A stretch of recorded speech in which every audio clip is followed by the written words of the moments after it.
नमस्कार दोस्तों, कैसे हैं आप लोग। का इस नौकरी समाचार चैनल में आप लोगों का बहुत बहुत स्वागत है। सिबिल स्कोर को लेकर एक बहुत बड़ा अपडेट निकल कर सामने आया है। आई थॉट कि आप लोगों के साथ डेफिनेटली शेयर करना चाहिए। खराब सिबिल स्कोर वालों को हाई कोर्ट ने दी बड़ी राहत। इस लोन के लिए मना नहीं कर सकते बैंक। सिबिल स्कोर एक 3 अंकों का नंबर होता है। इसके आधार पर बैंक उपभोक्ता के बैंकिंग व्यवहार का पता लगाते हैं। बैंक इसी आधार पर तय करते हैं कि आपको लोन मिलेगा या नहीं। लेकिन हर लोन में ऐसा नहीं किया जा सकता। हाईकोर्ट ने उपभोक्ताओं को बड़ी राहत दी है, जिससे खराब सिबिल स्कोर में भी आपको लोन मिल जाएगा। वैसे तो किसी भी बैंक से लोन प्राप्त करना है तो बैंक सबसे पहले सिबिल स्कोर को चेक करता है और उसी के आधार पर तय करता है कि लोन मिलेगा या नहीं। सिबिल स्कोर खराब है तो बैंक से लोन की मनाही हो जाती है। सिबिल स्कोर अच्छा है तो बैंक लोन खुशी खुशी दे देता है। इसलिए सिबिल स्कोर का बेहतर रहना बहुत आवश्यक है। परंतु हर बार बैंक ऐसा नहीं कर सकता। हाई कोर्ट ने उपभोक्ताओं के पक्ष में बड़ा फैसला सुनाते हुए खराब सिबिल स्कोर में भी लोन उपलब्ध कराने की बात कही है। कम सिबिल स्कोर में नहीं कर सकते लोन से मना। हाईकोर्ट में एक छात्र की ओर से लगाई गई याचिका पर सुनवाई हुई।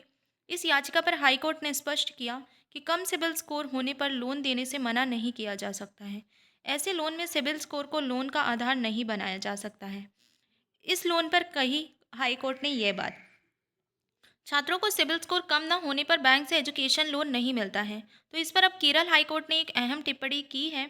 जस्टिस पीवी कुनी कृष्णन ने बैंकों को फटकार लगाई है। कोर्ट ने कहा कि कम सिबिल स्कोर के आधार पर छात्रों को एजुकेशन लोन देने से इनकार नहीं किया जा सकता। उन्होंने बैंकों को एजुकेशन लोन के मामले में मानवीय दृष्टिकोण अपनाने की बात कही है। विद्यार्थी विद्यार्थी से होता है देश का निर्माण। केरल हाईकोर्ट ने पीआईएल दायर की गई थी। इसी पर सुनवाई के दौरान कोर्ट ने ये बात कही है। कोर्ट ने कहा कि विद्यार्थी से देश का निर्माण होता है, इसलिए मात्र सिबिल स्कोर कम होने के आधार बनाकर विद्यार्थी के एजुकेशन लोन की एप्लीकेशन को रद्द नहीं किया जा सकता। ऐसे मामलों में बैंक को मानवीय पहलू पर भी ध्यान देना चाहिए। ये है पूरा मामला। याचिकाकर्ता छात्र ने पहले 2 लोन लिए हुए थे। इसमें एक लोन में 16,667 रुपये ओवरड्यू हो गए थे। इस वजह से बैंक की ओर से छात्र के लोन खाते को ओवरड्यू में डाल दिया गया।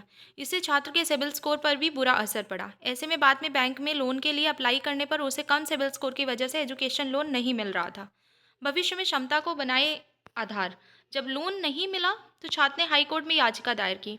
उसकी तरफ से तुरंत बैंक से लोन दिलाने का आग्रह किया गया। अगर अगर लोन नहीं मिला तो उसे बड़ी परेशानी हो सकती है। इसी मामले में केरल हाई कोर्ट ने सुनवाई की और कहा कि बैंकों को एजुकेशन लोन सिबिल स्कोर के बजाय छात्र के भविष्य में लोन चुकाने की क्षमता के आधार पर देना चाहिए। बाकी लोन के लिए मेंटेन रखें सिबिल स्कोर। जीवन में कई बार लोन लेने की आवश्यकता पड़ सकती है। किसी भी तरह के लोन को देने से पहले बैंक उस व्यक्ति का सिबिल स्कोर चेक करता है। अगर आपका सिबिल स्कोर सही नहीं है तो आपको लोन मिलने में परेशानी हो सकती है। इसलिए अपना सिबिल स्कोर मेंटेन रखें और कोशिश करें कि आप अपने जो भी अगर लोन आपने इन पास लिया हुआ है तो प्लीज़ आप उसके ड्यूज़ को टाइम टू टाइम उस इंस्टॉलमेंट को पे करेंगे तो आई थिंक आप इजीली आपका सिबिल स्कोर काफ़ी अच्छा होगा। सो दैट्स ऑल गाइस, मिलते हैं अगली वीडियो में।